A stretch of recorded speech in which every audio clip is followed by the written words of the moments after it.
Here we go. Hello, everyone, and welcome to Honey Badger Radio. My name is Brian. I'm here with Allison, and this is, another Fundzerker request from one of our supporters. We're going to be looking at a video interview between Louise Perry, who you guys might remember from the trigonometry video that we looked at earlier this week, and someone we haven't heard from in a long time, Cassie Jaye, the director of the Red Pill documentary. So it should be interesting because Cassie has been kind of out of the public light for a while. Mm-hmm. And this is like I don't want to say it's her return, because I think that she's kind of making it a point to sort of lay low, and I understand that.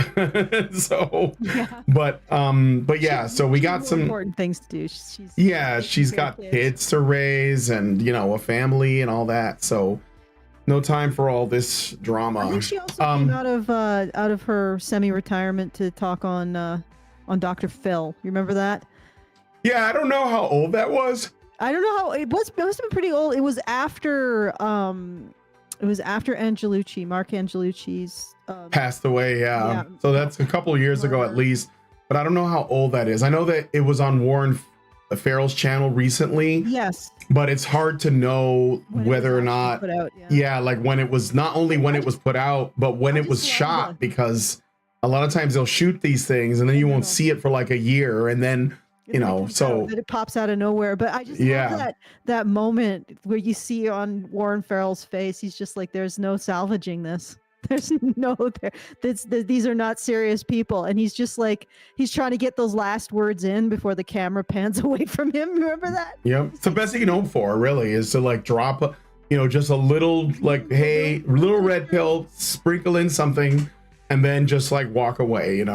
Yeah, so Warren Farrell and Cassie Jaye are the two nicest people this side of the pond, or this side of the chasm. I think you could say they're on this side of the chasm with us reprobates. At the very least, for sure. On this side of the chasm with us reprobates, by the usual suspects. But yeah, so in this video, Cassie is covering a lot of the backlash she got against having done the Red Pill. If you guys don't know, the Red Pill is a documentary on the men's rights movement. It's sort of circa 2014. 17. Well, she started it probably but I think it came out around 2015. 2016. Well, yeah, because in 2017 we were in Australia. Yeah. And that was when she went on the Australian media, and that was like a big thing. And it was they treated her terribly, just awful. And I think we actually predicted that in a cartoon that we put out prior to her Australian tour. Mm-hmm. The reporter who is reporting on her work says, we have to censor you for the Australian public and public S.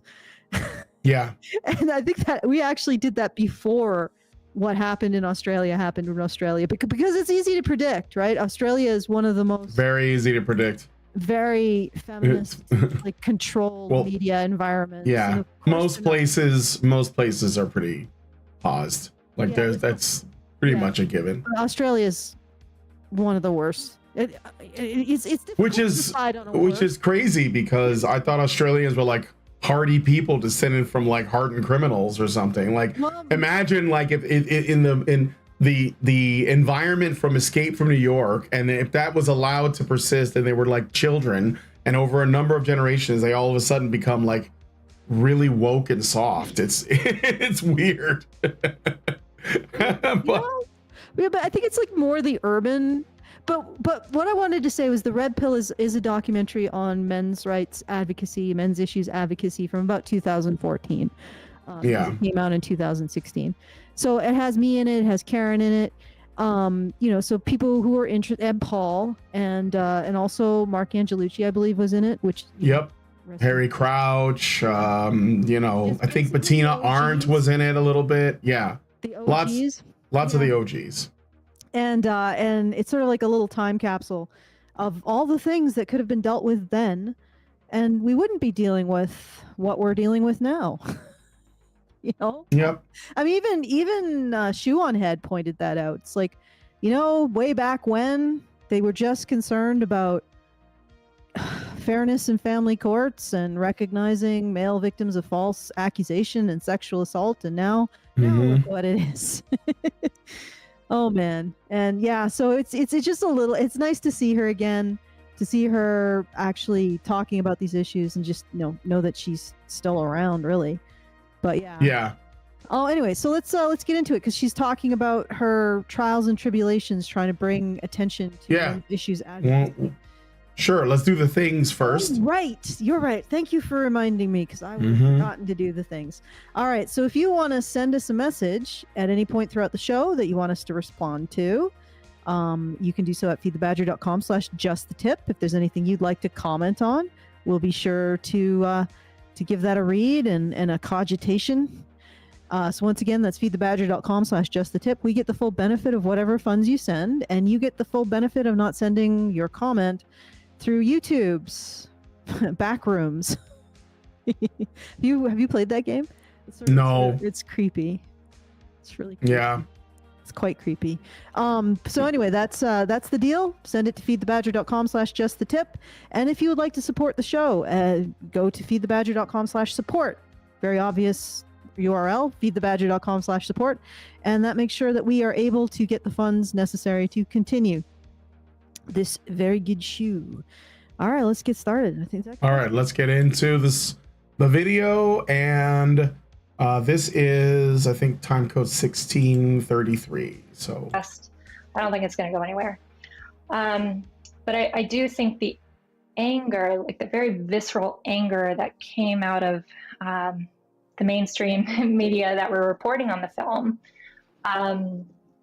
that's what got the ball rolling. And I guess that's why they say any press is good press, because it's like a lot of the really bad press we got early on that weren't necessarily attacking the film. It was attacking the idea behind the film. It wasn't actually the filmmaking itself. Yeah, of course. Because I'm just pausing for the banana just to make sure that we're safe on that. But yeah, I think we will. Yes, they found the premise of even making the film ridiculous, and that was what was essentially so controversial. But anyway, well, I mean, it goes against the power narrative. I was talking before when we were talking about like Louise Perry and the previous episode that we covered of trigonometry. It's the power narrative. It's the narrative that men oppress women and society is made for men's benefit, and that actually constructs a narrative of controlling men. So controlling their identity, controlling what they take a sense of worth from, and all of that. It's all about that control. And the one thing that is actual counter evidence to the quote patriarchy narrative is men's issues.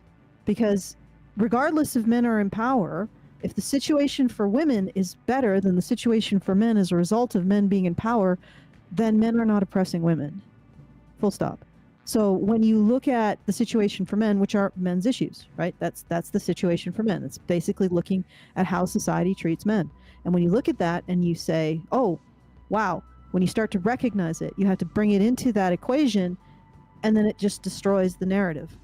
Because again, if the situation for men is better or worse than the situation for women, then even though men are in power or are in authority or are in positions of expectation and responsibility, that doesn't mean that women are less or worse off because of it, right? The two do not follow.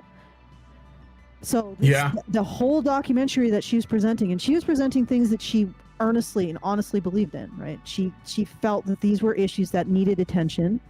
And I mean, I think in particular, the issues in circumcision really got to her. So infant genital autonomy or like not cutting into the genitals of boys. And I don't care. Yeah. Like you can look at it like this. Whatever you think of that you're cutting off of a boy when you take him to be circumcised, think of cutting that off a girl. Does that work for you? And the answer is no. No matter what, we would not accept it. You know, we would not accept cutting something off a girl, especially without anesthetic. And yet that's what we routinely do to boys. And this is the issue that really got to her. She has a genuine concern about these issues. I believe she's a very genuine, like she has compassion, and her compassion led her to be concerned about these issues. And I imagine, like me at one point, I thought society was just, well, they just don't know, you know? They just don't realize the extent of it. We just bring attention to it and people will care. And then you hit the wall of fury and contempt. Like the overreaction. And then you have to ask, well, why? Why are they reacting to this degree? Why are they reacting in such an intensely negative way to even bringing up these issues? You know, and that's really what starts people on this path of questioning these institutional narratives and what they're actually doing. And then the true epic black hole pill is realizing that they don't even care about women. No.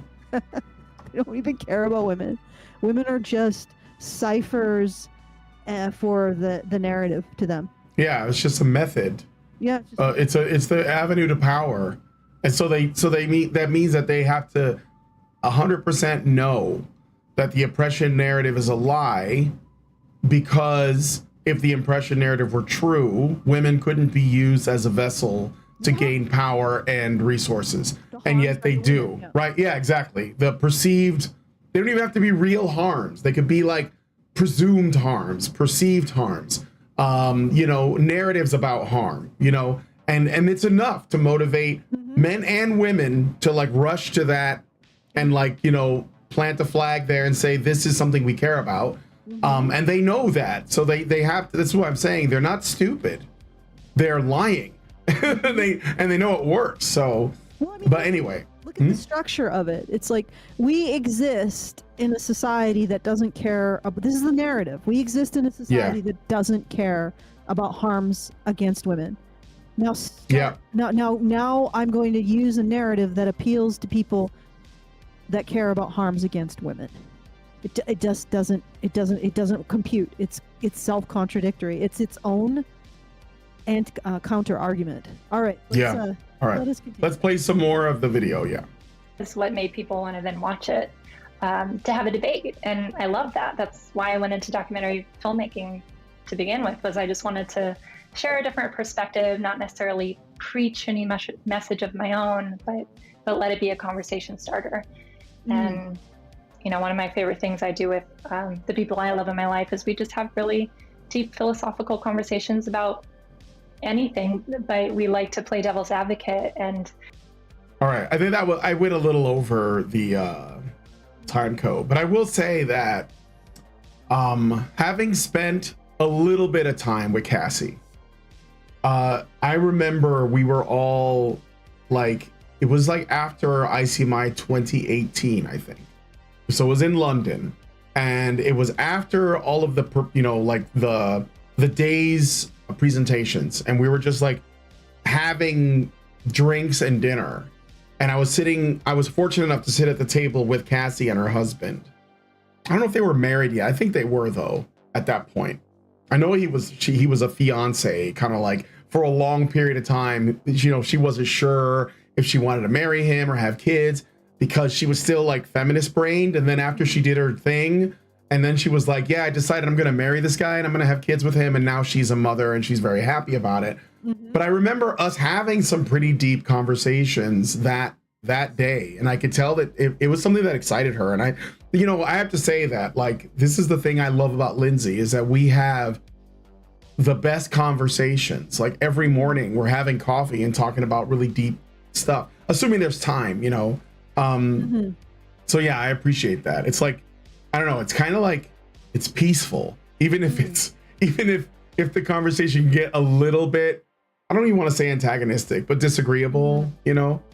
But I'm usually right though, so it's okay. I'm kidding. I'm kidding. Anyway, you know what's really great about this is that she escaped from the narrative.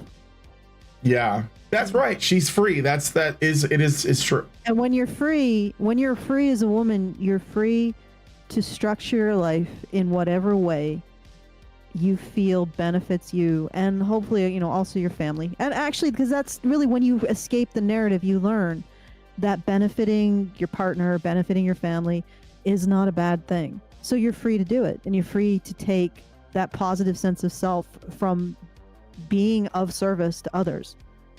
And I think that's like the big thing for I think that's what we see with her. Like she has said that it improved her relationship to let go of this baggage, and I think it allowed her to move on in her life and to arrange her life in the way that she felt was best for her, as opposed to just in a way that was appropriate as a cipher for the institutions. Yeah. Okay. All right, so let's go ahead to the next time code. Wait, There's not much. It's not much. Yeah, that's the end. No, that's it. Finished it. Okay. I will jump to 1819 right here. Or maybe I would find it would make me angry or something like that. Not. This is Louise Perry reflecting on having watched the movie herself. Mm-hmm. So just so you know what the context is. Not the fact of the film or anything, but just their sort of listening to their arguments. It didn't make me feel angry, and I think that the film is balanced, and I think it does a good job. And you hear from people at Erin Pizzi, very interesting to hear from. I think it's a good film. The men's rights activist arguments, they kind of they gave me the ick. That was the physical response I had from it. And I spoke actually to a male friend this morning about this because he's also seen the film. We were talking. I want to pause it there for a second. Okay. To be charitable to Louise Perry, I think that she's talking about a gut reaction when she says the ick. I think that for anybody, even men too, to watch the red pill and see men that are presented as vulnerable or affected or victimized by these systems, I think it's going to make us all uncomfortable. That's what she's saying, right? Mm-hmm. So it's fair. Now, I think using the ick is, it's coded, I guess, as like a weird female thing, because nowadays all kinds of shit gives women the ick, and to the point where it's like it's very easy to dismiss. Mm-hmm. But I think in the case of her reaction to this movie, it's good that she had that feeling, because I think it's normal for most people. If I showed it to like my father, he would probably have a similar reaction. Like, what do you mean? Mm-hmm. But also her acknowledgement that it's irrational, because ultimately that is what she's saying. I don't know. I think it makes sense as well. Okay. So I wanted to point something out, because it occurred to me while I'm listening to this. People say, the current crop of feminist reflections of manhood, I'm not even going to say their names because they're just a current crop of basically reactions to feminist framing of manhood and our society's contempt towards men who have needs. I mean, basically all they're doing is trying to abide by women's desire not to see men's vulnerability, because I trust her when she says that she has the ick, and I trust that is the visceral response of most women. Yeah. To men having vulnerabilities and men having weaknesses. Now imagine men knowing this, men knowing that women have political power and their inherent response to men's needs is disgust. Right? Now, what kind of reaction is that going to be? Like if you were a woman and you knew that the more power men gain, and they have an absolute disgust response to your vulnerability, to your weakness. Like if you were a woman and you start crying in front of a man, he just sneers at you and walks away, and it's just like the instant you look vulnerable as a woman, that you lose all sexual value as a woman. And then you see men gaining political power. Well, how would that feel? That men have no inherent, it's hard for women to imagine that. They try to pretend like that's actually true, but it isn't. That's why they use all these narratives of being damsels, of being afraid of all those other men, of saying, oh, I'd rather choose the bear. Well, you'd rather choose the bear because the man listening to you actually cares. Let's be honest. You say that because the man listening cares. And Yeah, you're hoping to use it against him emotionally, and it works. Yeah, and it works. So imagine, and I don't hear men saying things like this, that women's vulnerability gives them the ick. Mm-hmm. Like the moment a woman looks vulnerable, they are completely demotivated to have anything to do with them. I mean, it would be an interesting society that if that was the case. And it certainly isn't. Because you can even look at popular media. What's the simplest plot line that they use in games all the time? Just save the princess. Because she's vulnerable, she needs you. That's the easiest plot line. It's the one that feminists constantly call out as being ubiquitous. You know, so they recognize that exists, that affectations of female vulnerability motivate men. They don't demotivate men. A man doesn't look at a woman who's vulnerable and you know, just like, I don't want to have anything to do with her. She's become disgusting and has lost all of her sexual appeal. All of it. Like she's a non-person now because she's vulnerable. And yet that's what men have to deal with. And you wonder why the more society demonstrates this fact, the more women demonstrate this fact, the more men become hardliners when it comes to giving women any kind of political clout over them. Like, think about it. Yeah. You gotta fix the ick, lady. You gotta fix that ick. Oh yeah, I know. Well, like I said, I think that she's talking about her gut reaction when she first saw it, but I think she's a little bit more favorable later. So you know what? Go ahead. When I listen to this, it just makes me feel very strange. I mean, sometimes I do slightly get the same kind of reaction, but for the most part, I don't. When I see men suffering in some way, like not if they're presenting it in the same way that women do, that can sort of give me that feeling. But when you know a guy's suffering, because they don't present the way women do, they don't ball up their fists, they don't have a tantrum like a child, they don't cry, they don't get red and snotty. Men tend to just be very quiet and still when they're in pain. And you know, I have a reaction to that, and it's not the ick. So I just wonder if maybe I'm just supremely weird. I don't know. Yeah, I think you are. Okay, let's play the rest of this. And he said they also kind of gave him the ick, but in the same way. So she said she showed it to a man and it gave him the same feeling. That's kind of what I'm getting. Like, this is just something, you know, first of all, it's challenging fundamental beliefs that we are all expected to hold. Mm-hmm. So that's one thing. The other thing too, I think, is that despite the fact that people want to pretend as though men and women don't fall into certain roles in society, either naturally or because of some cultural push to do so, when you see women in a weakened state, you think that it's almost like, you know, that there's an attack on like on like, you know, like think of it like a ship, like there's something happening in the barracks, something that's happening in the hearth, that's a problem we need to address because this is the thing we're trying to protect.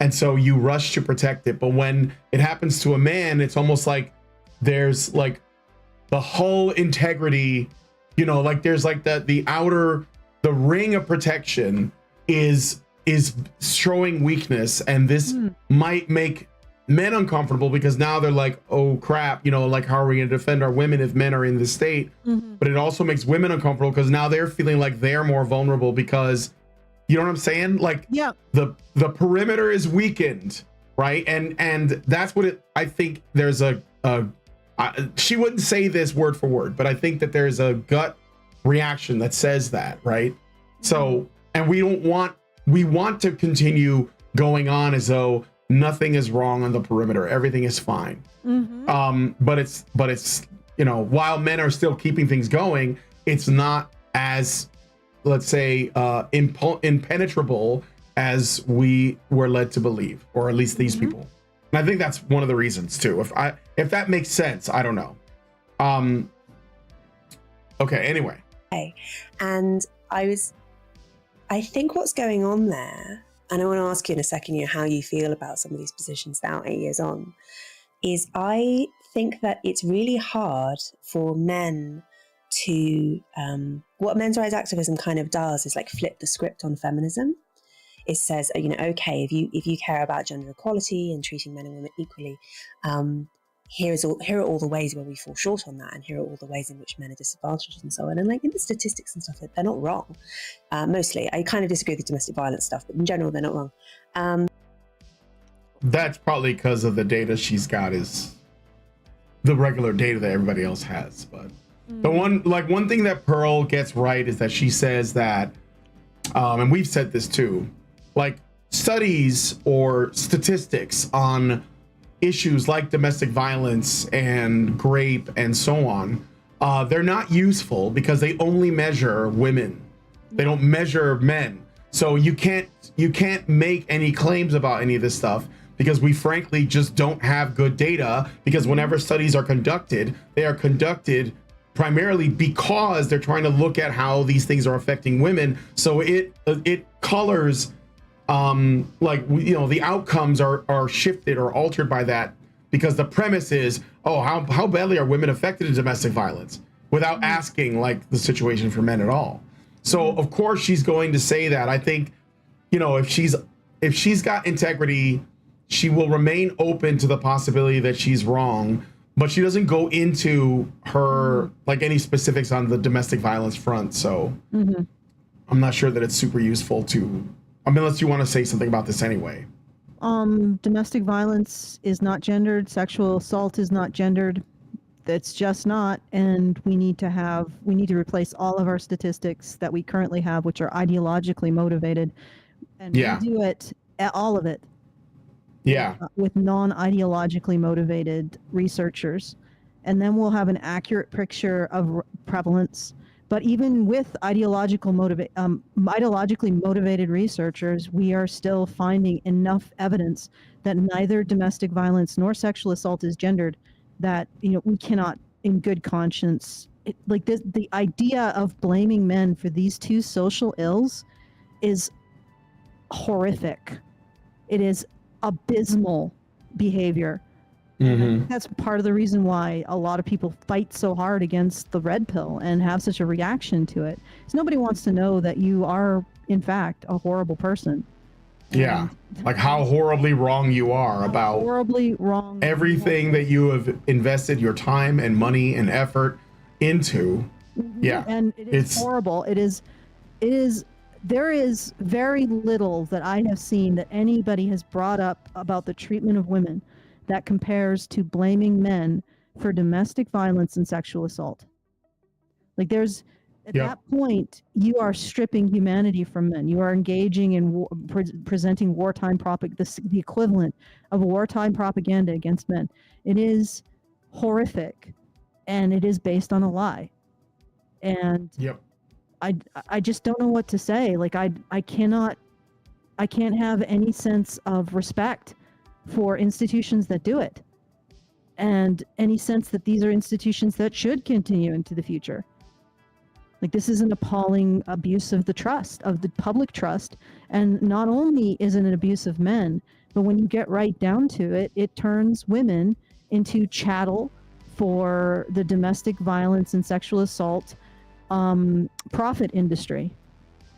So they don't care about women. Literally just maybe 100 or so years ago, 100 and such a few years ago, that women were still viewed as chattel. Like literally viewed. No, seriously. That is projection. Women are viewed as chattel by the sexual assault and domestic violence profit industries. Okay. Yeah, that's right. They're useful. Okay, let's finish the clip. It's more like it doesn't work. Men sort of qua men inhabiting the role of victimized class doesn't work on people. I think that there's a psychological response where both men and and it's actually, it's not just men and women. It's also men. Like it's mostly women. Like there was one researcher who I think, researched like the ability to talk about things that happen in your life. And she didn't do any research on men until a man came up to her and said, "You don't do research on men, do you?" And she said no. And he said, "That's very convenient." And he said, Yeah. my wife and my daughters would rather me die on my white horse than express my vulnerabilities, you know. And it's not men doing it, it's women. It's women putting this pressure on men. It's women doing it. It's women who want men who are strong. And until we address that, once again, the young men who are becoming more and more aware of this know that their vulnerabilities aren't a call for women to take responsibility and do something about them and protect them. Their vulnerabilities are a call to be regarded as sexually undesirable and put into the box of non-person. And they see this group of people who has utter contempt for their needs or recognizing their sacrifices, gaining political power. Now, do you understand why they would want to oppose that? It's very simple. It's because of the ick. Mm-hmm. Okay. All right. So before I read the Super Chow, I want to respond to this too and say that there is, I don't know if Louise Perry meant to do this, so I'm not going to like try to say this is what she meant or not meant. Can't read minds, but it is interesting that she said men as a victimized class does not work.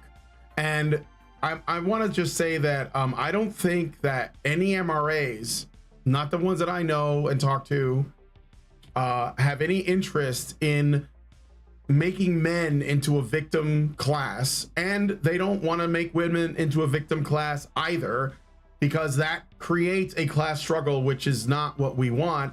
It's just about acknowledging when men individually are victimized by, you know, various issues, and recognizing that the majority of issues that feminists fight for presume women as a victim class. It's like the thing that you say about like, you know, you don't want to do the things that feminists do with women for men, right? It's not, we don't want to like call them a victimhood class. It doesn't work. Obviously, people don't feel the same kind of sympathy that it would be effective anyway, but you don't want to turn them into chattel. Exactly. And men wouldn't respond well to it. There's a number of reasons why, but when you have an individual man who has been falsely accused of something, lost his job, lost access to his kids, was, you know, got boned in a divorce, was circumcised and it ruined his life for whatever reason, or any other number of issues, and we point to those and say these are problems, especially things like circumcision, like literally does not have to exist. That's not making men into a victimhood class. This is a common thing that feminists do, and I think that it's still like there's like a, I don't know, like a miasma in over the whole conversation, where everyone presumes that MRAs are just trying to do feminism, and we're just not. We're just addressed, like trying to point out here are areas where men are disadvantaged, or there are problems here that you call patriarchal that are just not gendered, and that we should be looking at these things in a way that takes the identities out of it and just do, you know, what is best for the child in whatever case that is, or for meritocracy or whatever. And they're thinking, oh, you're just trying to do the things that feminists do. No, it's not even possible to grift on men's rights. It's just not like that. That's the only, if you wanted to be a grifter, not that that's what this is about, but I'm just saying as an example, you would be subsidizing and supporting the cathedral. You be a feminist, like you could make millions of dollars. So, and it wouldn't matter if you were saying anything true. So I just want to say that, and I'm not going to say that Louise Perry meant to do this, because I think this is very common, even for people who are non-feminists, you know, to say that MRAs are just, you know, they're trying to do the victimhood thing. I don't think she did.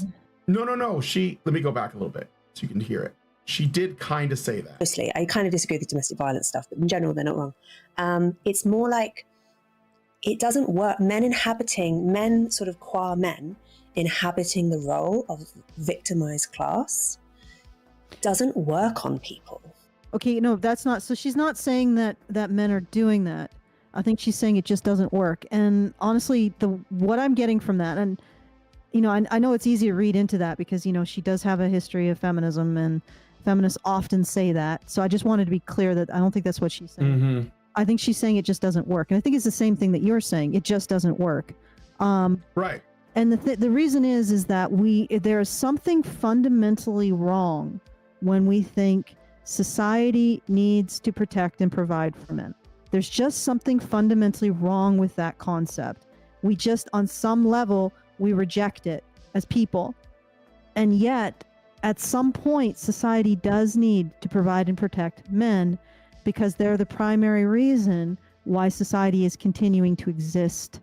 Or at least the utilities that we enjoy, the basic services that we enjoy, and the monetary system that we enjoy, and the taxes that fund all of the things that women say they need. But that idea, let's hold that in our mind for a moment. That idea that society should protect and provide for men, is repulsive to the majority of people, and we can see this in statistics too. People do not like to take anything away from women to give it to men. They would prefer to see instrumental harm done to men if it benefits women. Almost never the reverse. Never. There's no evidence that there's anyone on this planet that would prefer to see harm done to women in order to benefit men. Okay, that just it's incompatible with most people's attitudes. And that's a statistical reality. Now you can talk about, everybody's part of some kind of social collusion and this is just socialized, or it's biological. It doesn't matter. This is what we're dealing with right now. Most likely we were dealing with it for most of human history. People do not see societies in terms of protecting and providing for men. They see men protecting and providing societies, and as an extension of that, women, children, and the elderly. That's how we see things. These are the fundamental gender roles. But this has a knock-on effect. Like, this is something we are denying with our narratives, but it is patently obvious. And young men are picking up on that. They realize it, I think. They realize that the narrative is that society benefits men at the expense of women, but the reality is the exact opposite. And they see the rise of this hypocrisy because there's nobody being honest. And I think that's why a lot of them are checking out. And yeah. I mean, you talk about repeal the 19th, but again, you see the rise of a group of people to whom your vulnerabilities are an ick. Like the political power, the increasing political power of a group of people who don't just regard your vulnerabilities as a point of indifference, but regard your vulnerabilities as a point of disgust. Like, that's a horrible attitude. Like, on just that level alone, if we just look at men and women as different political groups, on just a purely pragmatic political level, men need to oppose women's power. Like, you just look at it pragmatically. Women are incapable of regarding men's needs as something that they need to take responsibility for. Instead, they regard it as something that is a call to dehumanize men. And we hear it right here. And she's just being honest, right? Yeah. And that's good. She's being honest, like you were saying. Yeah. Oh, that's what I'm saying. I think that's good. Okay, so I got a super chow. I should read it. Richard Bier gave us $5 and says, has anyone noticed that so many of these female content creators are feminist activists, and feminist activists often seem to not have grown past their high school level of immaturity? Well, I mean, I don't know if you're speaking about Louise Perry. I think that she's doing okay. But yeah, I mean, like, for the really rabid ones, for sure. Like, all right, shall we go to the next bit? Let me see. There's a little bit left in this. There's like 15 seconds.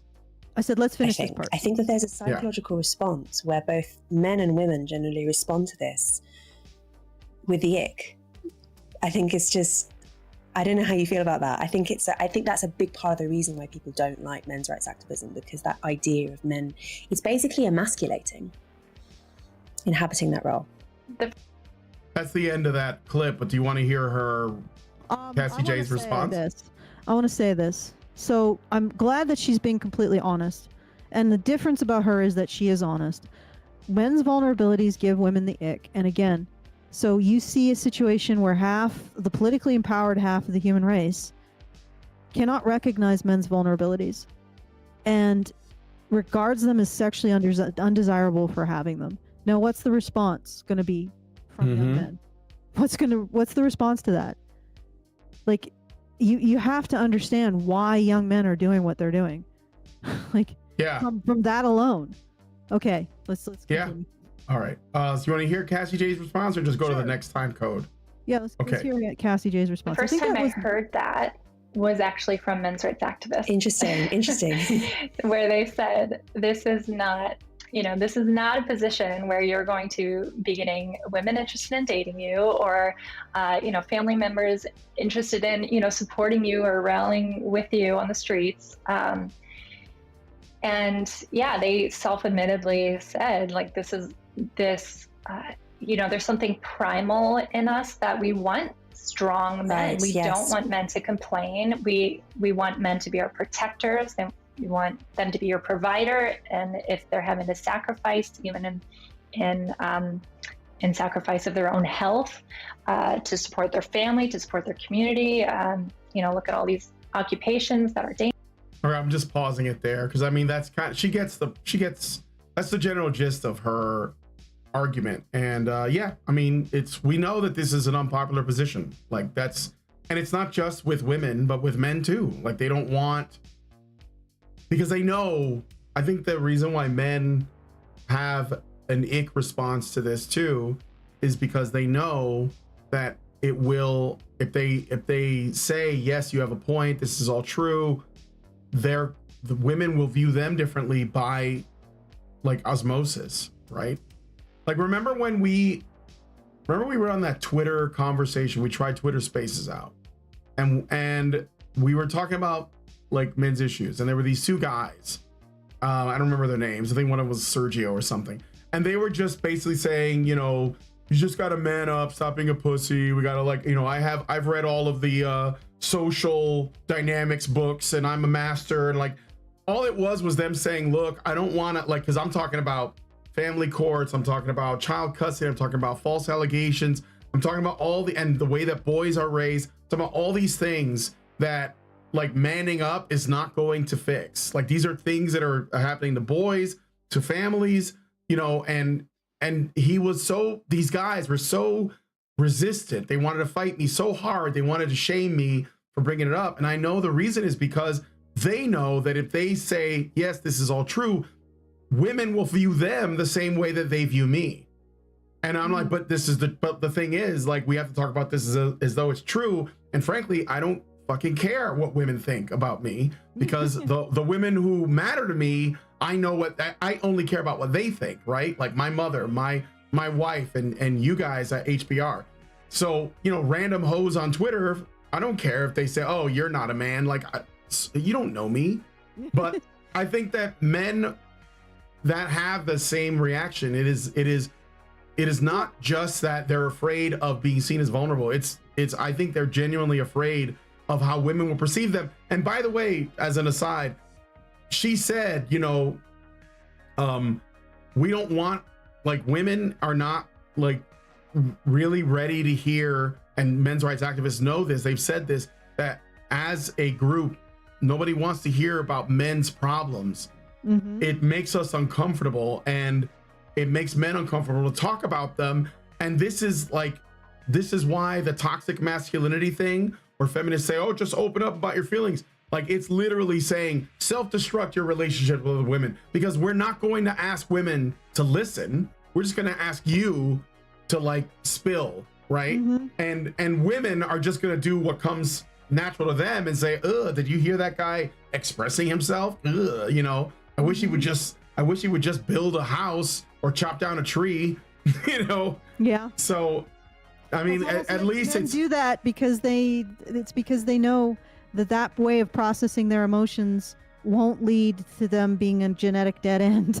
Exactly. And that's the thing, like, Feminists lie to men when they tell them express your feelings more. They lie because they know that women will not respond well. They don't. And so it's better that men find their own way. Because then they don't have to take responsibility for how women. Yeah, they can blame men for exactly. Like, everything sort of lands on blame men. That's like, yeah. Everything lands on blame men. Okay, let's listen to a bit more. All right. You want to hear more of Cassie Jaye or go to the next bit? Next time code. Let's just keep going till we hit 25 minutes, and then we'll move to the next time code. Dangerous. Right. You don't want your police officer complaining about, really anything. If they're there on a house call and ready to protect you, they. Yeah, that would be funny if a cop showed up at your house and he's like, "Can I talk to you about the problems I'm having at home?" You do have to bottle a thermal. That's sort of like, but yeah, that's it. That's right there. And what's really funny is all of these women, all of the ones who are bitching about the bear, all of the ones who are bitching about being political lesbians, they all have exactly the same attitude towards men. And I can see it because I think that I'm outside of it in a way. Yeah. And it is that instinctive maybe, or just inherent recognition that the buck stops with men. Like the buck stops with men. It's why lesbian separatists can yarp about, oh, we're going to create our own women-only commune. But when I say something like, well, your first step is to develop the trades necessary to run the utilities, and they're like, and then they just sort of flutter off. Mm-hmm. Not that, because they can't really imagine a world without men. They just can't. I can. All of this. Mud huts. Yeah. all of this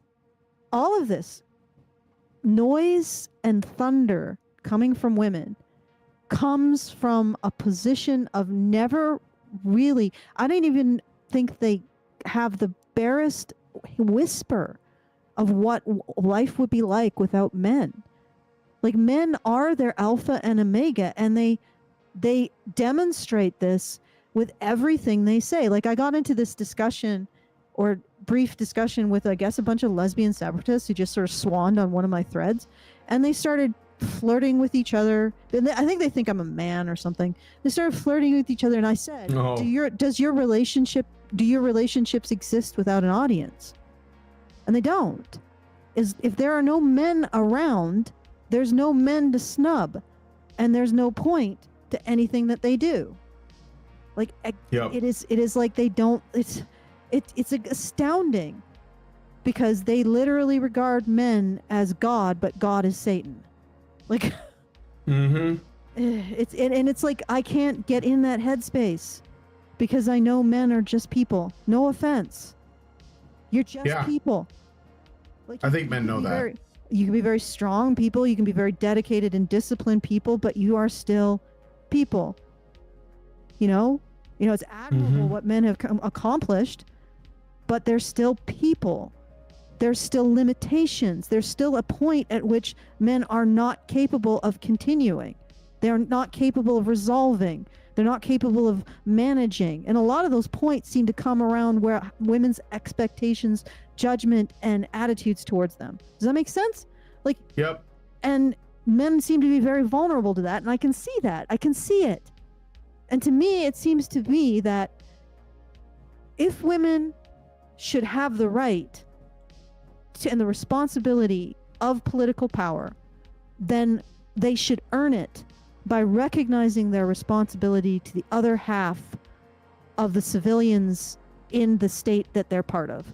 Recognizing their responsibility to men, recognizing their responsibility to the system, and living up to those responsibilities. That is how women earn the right to vote. And I don't see that happening. Instead, we have this vast narrative that continues to place men as the alpha and omega, and puts women in a situation where they never have to take any responsibility, because they never really have any power. Like, and what the hell's the point of that life? Like, what's the point of a life with no responsibilities and no understanding of how your actions have an effect in the greater world? You might as well be locked in a foam box. Okay, let's keep going. All right, let's keep going. Emotions. We'll Look rant at there. soldiers in the army. From making the red pill, I do see that the way gender roles have split off, I do now believe is fundamentally grounded in just the way the cards fell biologically. Yeah. It's women bearing children, breastfeeding, you know, the postpartum toll it takes on your body, all these things, and then that we do need to protect. And you know, there could be all this debate about, well, wars have always been started by men. Yes, but usually wars are to gain resources, and resources were to provide for families and to make things easier for their loved ones. So yeah, and to protect you know, your own women. Okay, I mean, men don't just decide, you know, I want to invade this country for fun. No, Let's they go. don't. No, I know. And it's actually proven that the vast majority of wars are started over resources, and resources are necessitated by population growth, which is which is driven by women. Yeah.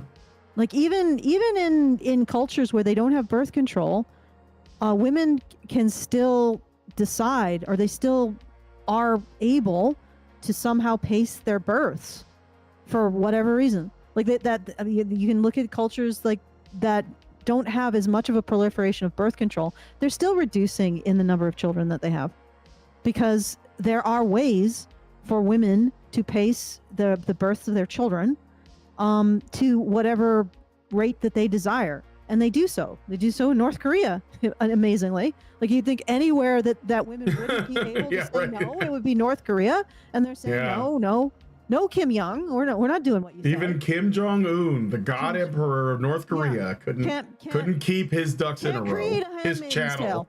He can't create. Women were still viewed as chattel. He can't even. North Korean dictator can't even create the handmaiden's tale. So it's ridiculous. It's a ridiculous farce to even consider it as a hypothetical and to use it to prove or justify anything. But what I was getting at is wars are run or are waged over resources, and resources are something that are necessitated by the rate of reproduction, which is generally controlled by women. If it's not controlled by younger women, it's definitely controlled by older women in most societies. You know, the babushka, the grandma, the matriarch effect is very much in place in a lot of more traditional societies. That's the other thing. Like you talk about a traditional society being patriarchy. Yep. It could as equally be called a matriarchy, because the matriarchs have so much more power and influence in traditional societies than they do in this one. They have I mean, what happens to older women? They just get shuffled off into old folks' homes or cruise lines. But again, wars are waged over resources. Resource pressure is a result of reproduction. So it's more like societies wage war. And the other thing that occurred to me, I mean, before we had wars, we had predators. And like other social mammals, human males tend to insert themselves between anything with teeth and claws and their social group. Like, and you know, you see that with stallions, you see that with wolves. Like, if you have any kind of very social mammal, that's usually one of the tasks of the male half of that species. And so when humans were evolving, it's likely that men sort of did that as well. Okay, so they would protect their social groups in that way. And then war, I think, is parasitic on that attitude, if that makes sense. So men seeing danger and saying, I'm going to go towards the danger so it does not get to my social group. Men doing that. And then you can see that growing out of that. But the other thing is that it may be that humans wouldn't have gotten to this point without war. And what I mean by that is, as ugly as it is, we may be a species that preys on itself. So in order for one group of humans to survive, especially in a very, very, very resource-intensive hunter-gatherer lifestyle, like hunter-gatherers need 20, 30 times the land to sustain themselves as agrarian societies like our own. In that circumstance, it may be that humans need to prey on the resources of other humans even to survive. I know that may not make a lot of sense, but it's like when you have that when you are able to appropriate the resources of tribe B, if tribe A is able to appropriate the resources of tribe B, tribe A is able to survive. But if they didn't do that, neither tribe A nor tribe B would survive. They'd both starve to death. So it's almost like we need war to exist, at least to the point where we started to be able to make the land so productive that it almost becomes a moot point, right? Yeah. Which is also thanks to men. No offense. Yeah. But I mean, I think we're good on war right now. I would like not more war. Yes. But it looks War like we're would be getting more excellent. war. But Well, yeah, like that'd be But nice. the thing There is, was a period about 4 years where there were no wars, or at least no new ones. okay. It was we don't cool need for a war. while. No, we don't need it now. No. We don't need it. Like No. now our wars are like luxury beliefs. We're just like, Yeah. we don't really like those fuckers over there, so we're just going to annihilate them. That's like and usually it has to do with women's rights, you know? Have you noticed that? It's like, oh, those fuckers in the hills, they don't respect their women. Let's go murderize all of them, including their women. That's right. And it works. It You were like, works. oh shit. Are you telling me there's a woman somewhere that can't drive? Well, let's blow 'em send some predator drones over there and show them what equality looks like. Yeah. Anyway. They don't let their women drive, so we're just going to behead their women. Yeah. No chauffeurs for you, lady. Only predator drones. Yeah. You'll never see them coming. All right, let's play the rest of this. Oh god, It's been a lot of history in the making to lead to these gender roles that now we're trying, the last many decades, we're trying to deconstruct, well, how much is nature versus nurture of these roles. But yes, going back to what you said, men's rights activists were the first to admit to me that this is emasculating for us to be in this position. I would also add that activists in general, you're getting the most extreme of an ideology. If you're going to talk to, the feminist activists that really it's like their lifelong pursuit, you're getting a very specific type of personality. Just pausing for the banana there. I don't know. boy. Like, What no, could she be talking about? she's not. Yeah. Patriarchy, fuckface. Well, I mean, even- I think that's true though. I mean, I think that most people are normal, and even if I'm always right, people aren't ready to hear that. So yeah, it's fine. Okay. And also something I've really become passionate about since making all my films has been digging into trauma, because when it comes to gender politics and the activists that come out in support of these issues, it almost always, I've seen, starts with a personal trauma in their life. I have met some activists who did not have a personal trauma that led them to be an activist. For instance, Mark Angelucci, who was in the Red Pill and it was meant. R.I.P. to the king, Mark Angelucci. Actually, I don't have any personal trauma. Like, I wasn't circumcised. Thank you, Mom. And I haven't really been falsely accused of anything. I haven't had any of those things. But people around me, my friends, my very close friends who I've known for many years, they've had problems. I know of at least 4 dudes that got dragged through divorce, and they all got absolutely destroyed. And when it happened the first time, I was like, oh, that's unfortunate. But the second time I was like, well, this is a pattern. But that's not why I got involved with this. I was just curious about like what the hell's going on between men and women. Like, I could see it around me, but I didn't really, I don't know. I haven't had any more negative experiences with women than any other dude. So anyway, yeah, let's keep all right. men's rights lawyer. He came to the men's rights movement because his best friend was being abused in a domestic violence situation, and so he wanted to use his law background to help men like his best friend. But oh, real quick too, Mark Angelucci, I got to hang out with a couple of times. The guy's a fucking pimp. Okay, like he loved women, and he was like obviously a dude that got around. Like he was like, I think, was he married? I think he was a bachelor. Mm-hmm. I think he was a bachelor. Yeah, he was a bachelor for sure. Italian guy, always dressed to the nines. Like the dude was a pimp, man. Like seriously, I have to give him credit. He was a nice man, though. A very nice man, very charismatic.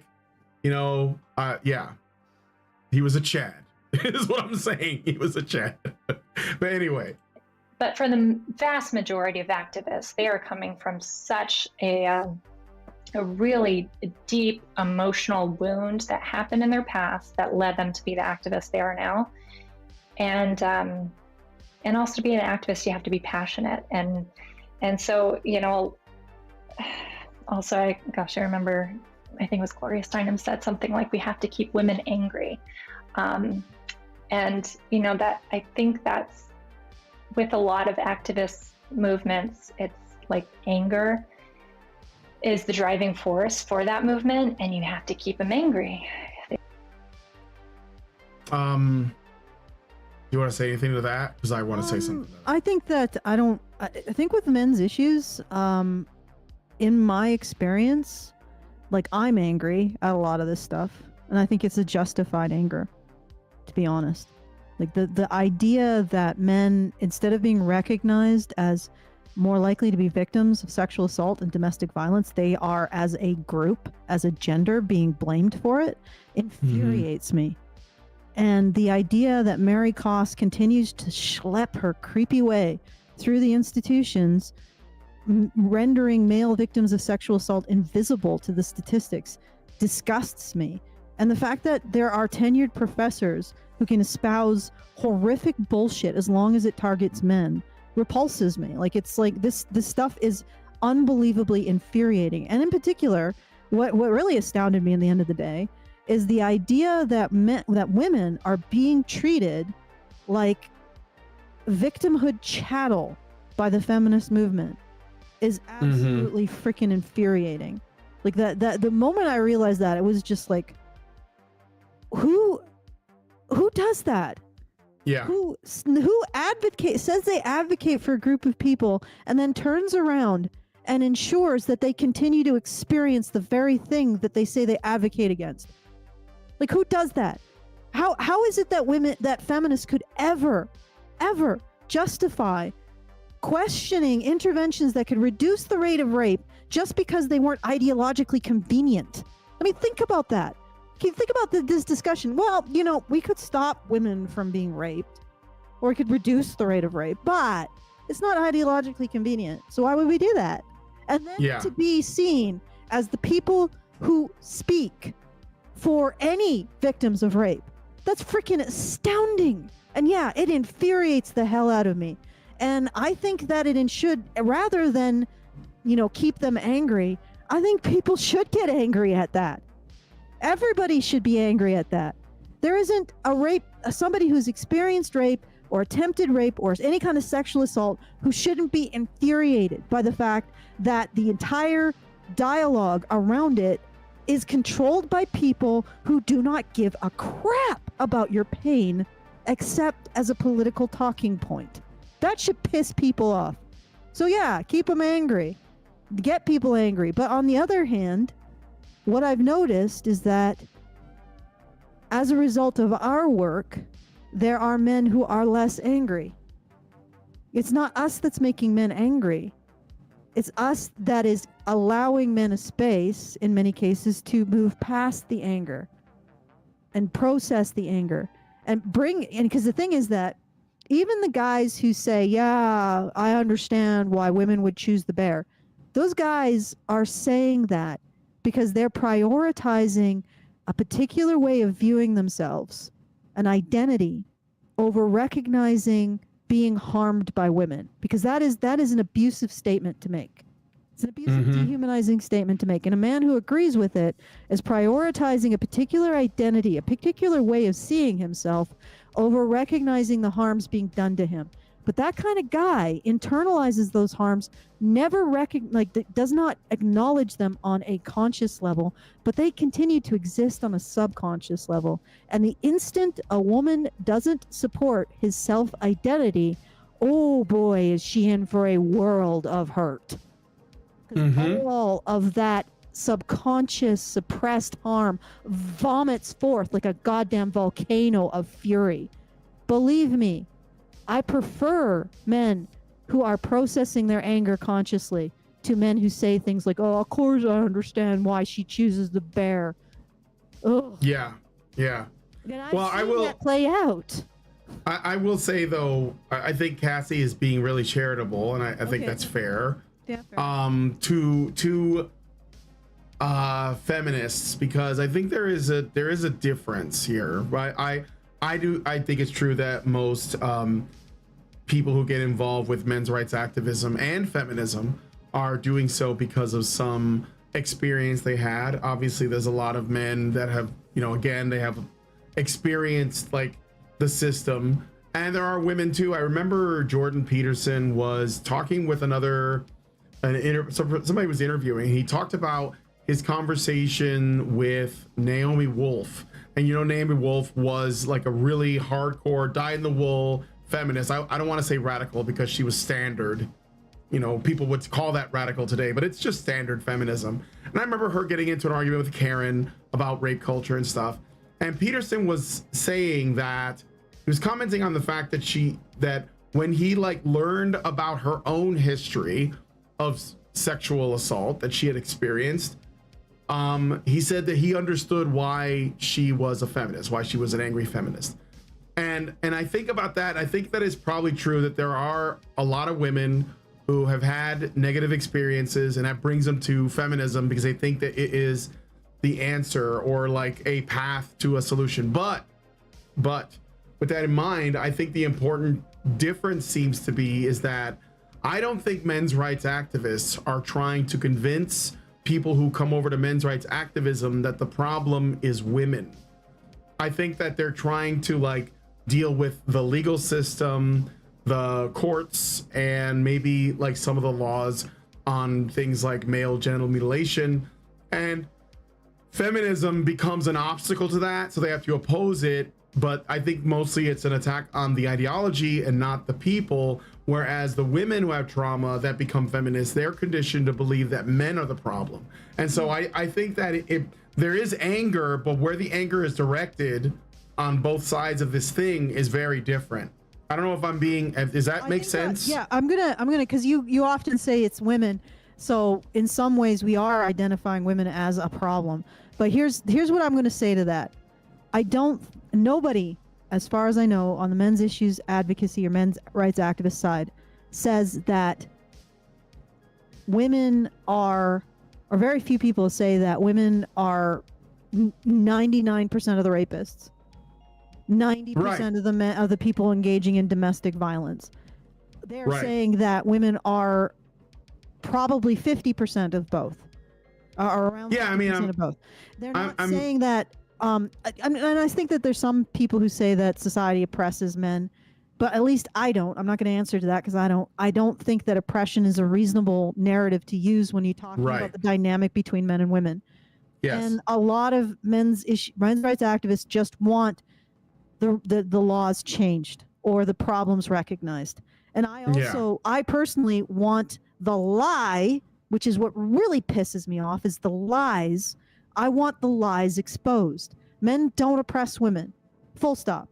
End of story. They don't. And any institution that requires that power narrative to exist, well, you need to crumble and not exist anymore, because it's a horrible, disgusting, despicable lie about men and about women. And I don't think, I'm not going to replace that lie with women oppress men, because I don't think it's true. However, I will say, when we say women, we got to look at women's contribution. Well, what happens when you only blame one side for how many generations now? and you do not look at the contribution of the other side in the dynamic. Like, we have blamed men for literally everything. They can't possibly be built to blame for everything.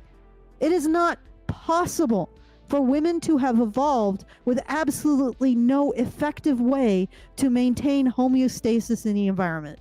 Like, every animal on this planet has been given some tool to provide for itself. Birds have wings and beaks. Bats have sonar. Tigers have claws. Wolves have endurance. Dolphins can do what they do, echolocate, whatever they do. Dolphins can dolphin. But women have nothing? All they have is to be one half of a species, and the other half They are the rib. despises them and is their enemy? Like, what? Like, that doesn't even make sense. There isn't an animal that evolves that doesn't have the ability to provide some for itself somehow. Okay? Mm-hmm. Like, maybe it latches on to another animal, but it's able to have the ability to do that. Right? It has the mechanism to manipulate the other animal into not noticing it or to giving it its resources. There's no animal on Earth that doesn't have the ability to maintain itself. And to say that human women are in one half of a species and the other half is their natural predator is the most... This statement should shut people's brains on how retarded it is. Like, this stuff shouldn't even be argued. It should be people should look at the people espousing it and say, are you retarded? Like what is it this statement doesn't make enough sense for it to be a statement. And yet here we are pretending this stuff isn't gibberish. Okay. Never go full retard. All right, let's play some more. Yeah, let's get through this. That's the emotion that gets, that's the squeaky wheel that gets the funding. So, The squeaky so I wheel gets the understand funding. The feeling of ick. I think, you just gotta, it's good to recognize that feeling. And I think that men's rights activists can, not all of them, I mean, some are less self-aware, but I do think a lot of them know that it's, it's not popular to be in that kind of position. I think that just adds to my compassion for them, though, is that as women, we are really encouraged to share our feelings, and it's almost a way to bond with other women. It's also a way to gain sympathy or even services from men. And set the social agenda as well. That's a big thing. Yeah, for sure. I think there's even a science behind like tears garnering sympathy and like the actual substance. So yeah, women really kind of have that to our advantage that we're able to share our emotions and have people respond with wanting to help. And men don't really have that same privilege. All right, that was the end of that clip. Okay. So the next much to say. Yeah, I mean she's right. I mean, there's not much to say. So 22 minutes. Oh no, I already read that. 26:16. Yep. Is the next one. So we'll go to like right here. You see it everywhere. The bits where I think the men's rights activists have make a good point. They are right. Basically, they are completely right in that there is a very stupid version of feminism, which is really quite popular. So the version. No, that's just feminism. It's not a stupid version of it. Okay. It's just the sock version. It's the vanilla feminism, not the expansion pack, not the third edition, not with all the DLC, not with all of the the season passes. This is just vanilla. Not champion edition feminism, not super turbo feminism. It's just vanilla. But go ahead. No, I was just gonna say, yeah, it. Once you start with the premise that men oppress women, you're out right out of the starting gate. You're wrong, and also viciously wrong. So there you go. Yeah, I mean, I get that she's trying. This is the thing that like is very frustrating, but it's I'm so used to it. Like, no matter how moderate or or even like outright like non-feminist or anti-feminist people claim to be, there is this thing that can't let go of it. Like, oh, I just a little bit of, can I have a little bit of feminism? Can I just get like a sprinkling? It's like, dude, you don't need it. Like, men have no interest in taking away your rights. They love you. They will die for you. They do it every day, you know, but you're still like worried that if you give it up, that somehow men will be like, aha, I got you. And then the shackles will appear, you know, like at the end of Aladdin, like phenomenal cosmic powers and everything that comes with it. But anyway. Of feminism that says that like women are disadvantaged always and everywhere, that the cause of this is this kind of vague, I don't know, patriarchy like society, this almost this kind of dark matter that you can't see, you can't touch, but it's there, and it's making women's lives worse in lots of ways, and that this is clearly not true always and everywhere, and things like, yes, the fact that men die more in workplace accidents than women do, that men do more dangerous and difficult jobs than women do, you know, all of that stuff is true. I guess where I diverge, I'm pausing there for the banana because this is getting a little bit long, but at least, yeah, I don't know what she's gonna say. I can't remember. I did watch this, but and the thing is that this is a choice, sure, but there's actually a tremendous amount of social pressure for men to the very least provide for themselves that doesn't exist in the same way for women. And then the other thing is that men take these jobs and they take them because they have a higher risk tolerance, they have a higher tolerance for personal discomfort, they have greater strength so they can manage the demands of the work. So it is actually a situation, and also they're willing to do it. So they will be incentivized using money to do it. Women aren't incentivized to do these jobs. The only way that women would end up a majority in these jobs is if they were forced to by gunpoint, or starvation or desperation. So even if it's voluntary, men are voluntarily doing these jobs that women don't want. yes. And there's no recognition for that. Okay, let's hear what she has to say. All right.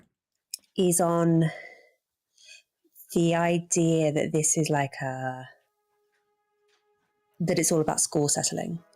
It seems as if in some ways men's rights activism ends up just being the mirror of the stupid kind of feminism.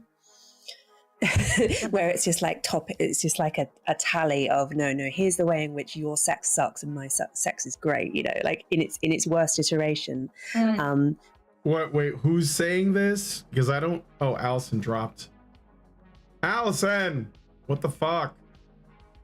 Oh, now I'm gonna get foul language. All right. Just waiting to see if Allison comes back. But yeah, I don't know if she's like saying that MRAs are doing that or what, but it's the thing is that Louise Perry maybe doesn't see is that feminism has control over the conversation about gender, period. Like Allison is messaging me. I'm dealing with some sort of storm. Oh no.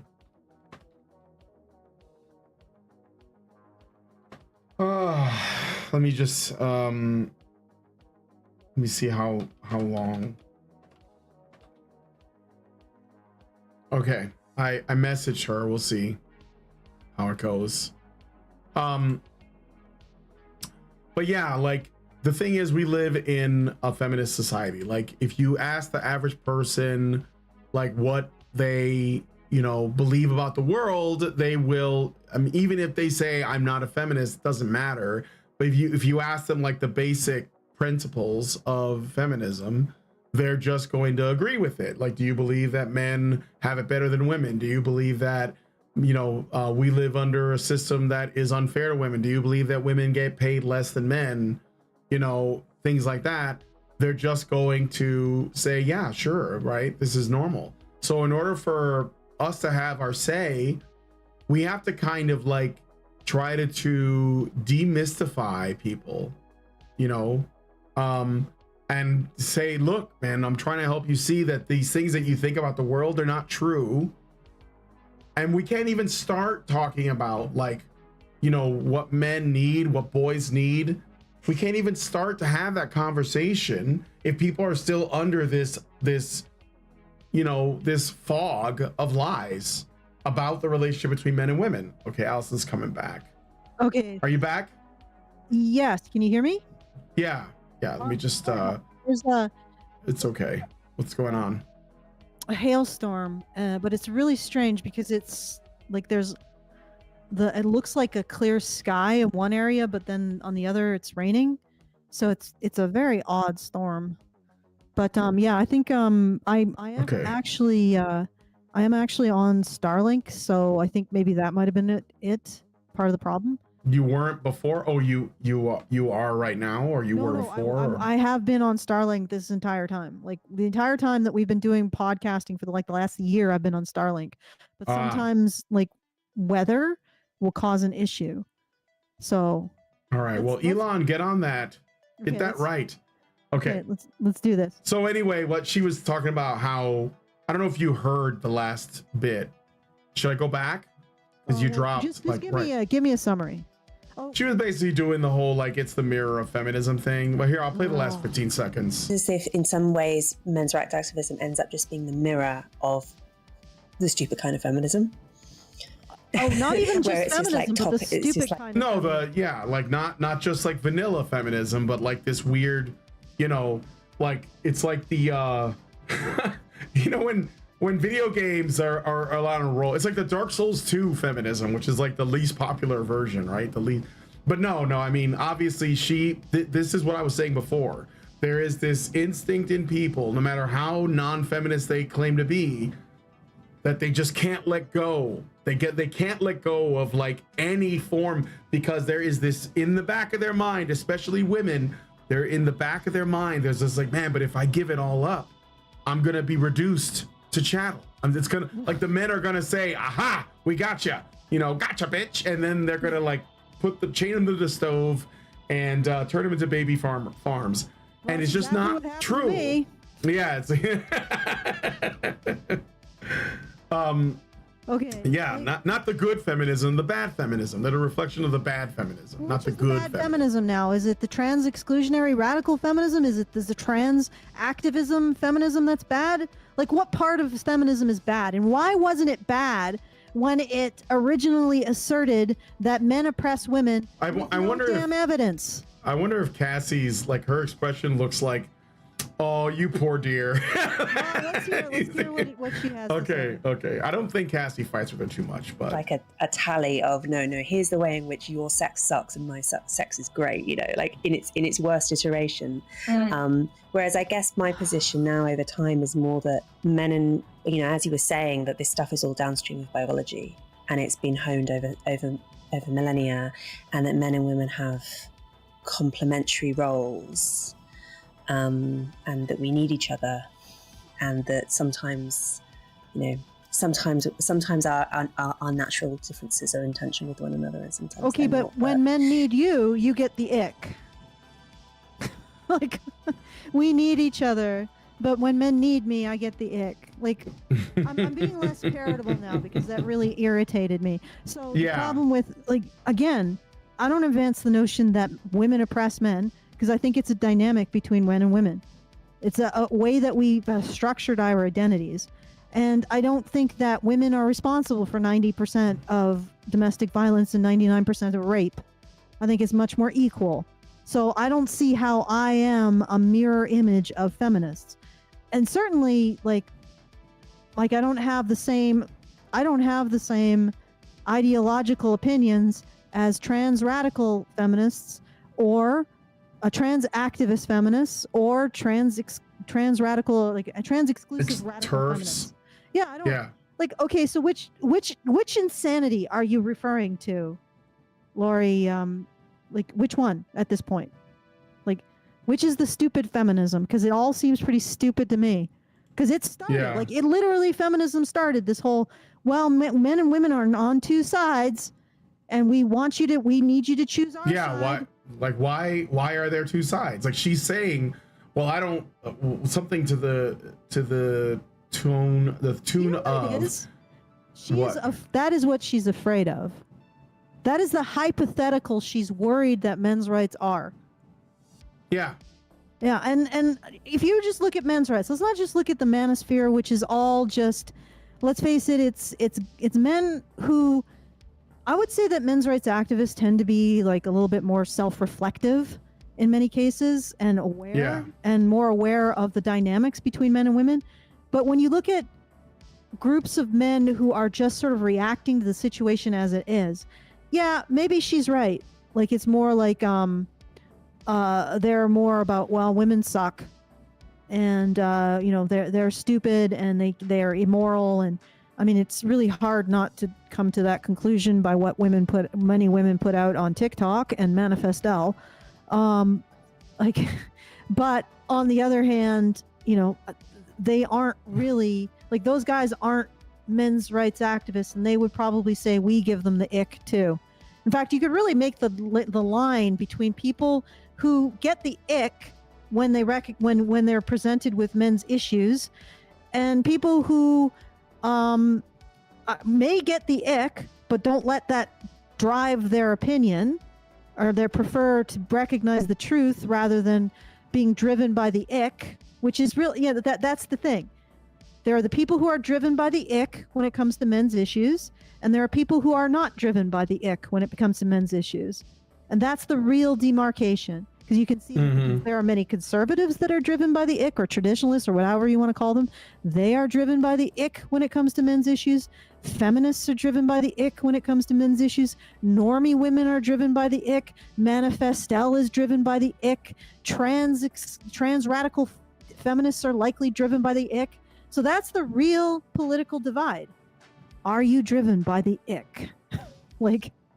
And you overcome it and actually recognize solutions based on what is happening in reality. And so I don't know. I disavow this idea that there isn't a stupid feminism. All feminism is driven by the ick. Most of political positions today are driven by the ick. Well, yeah. I mean, all feminism is stupid. There is no branch, the whole tree. All feminism is based on this idea that men oppress women. Yeah, right. That's what I'm saying. Yeah. Like, when she says there's a special branch of feminism that believes patriarchy, he's like, no, that's the whole thing. That's the baseline. That's like step one, like, okay, but anyway, it's the rule zero of feminism. All feminism patriarchy demands that we take a side in the supposed war between men and women, which supposes a side, and it supposes a war. Like, all right, let's keep going. Yeah, I wonder how you feel about men's rights. I mean, eight years on, how's your view evolved? Great. I hear that. I think that was probably what I said in many of my video diaries while making the red pill was, I feel like what they're critiquing feminism over, aren't they just doing the same thing and reversing the sex? When I would bring up that argument to them, they would say, yes, well, we're just trying to be the counter position to add balance to the conversation.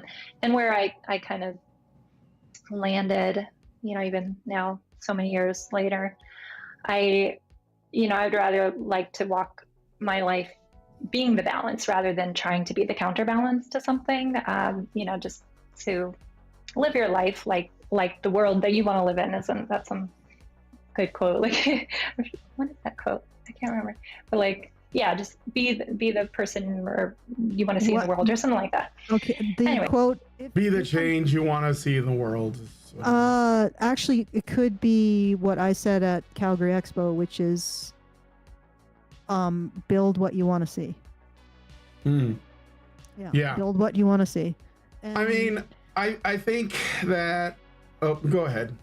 Go first. Well, she doesn't have to fight the fight, right? But no. That's the other thing. Like, I don't think that men's rights or men's issues advocacy. Well, it is the counterbalance in that it is the counter argument to feminist power narrative.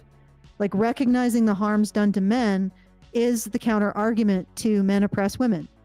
Because if men are in positions of authority and the situation for men is not better than the situation for women, then men in positions of authority does not equal women oppressed. So that is the counter argument.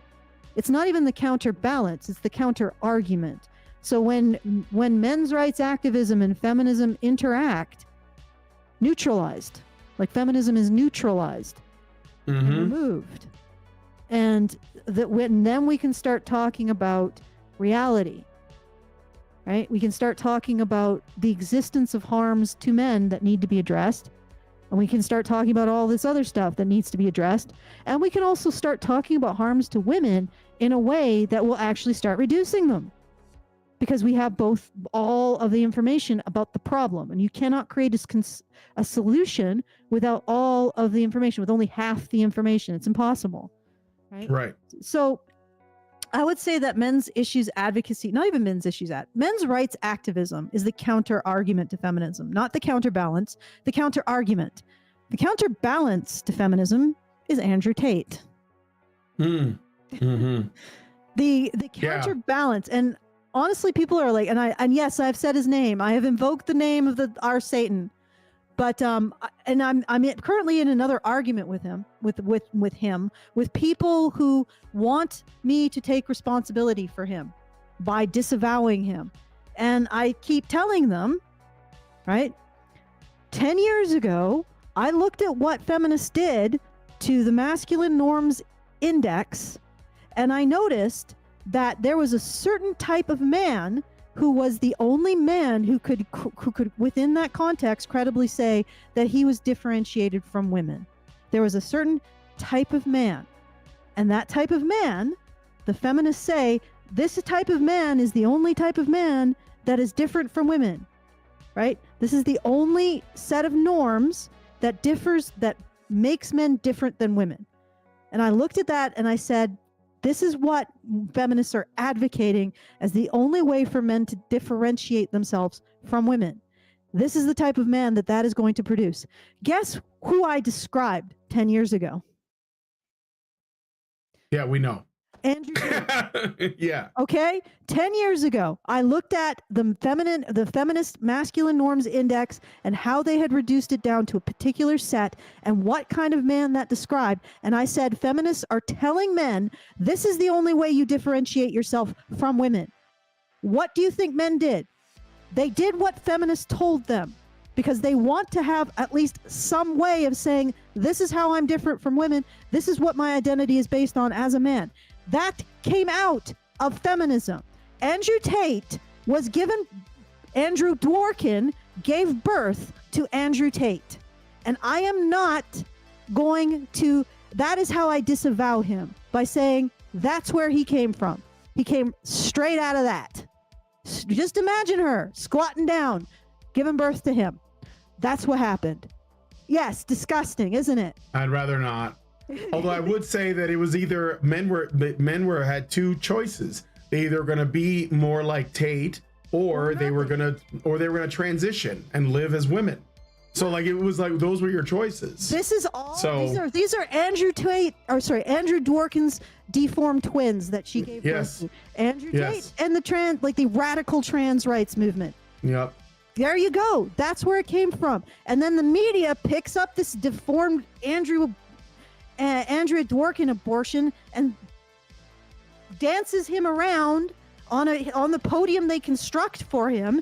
And then these individuals look at him and say, well, that's who's speaking for men's issues. And they look at me and they say, are you going to take responsibility for that?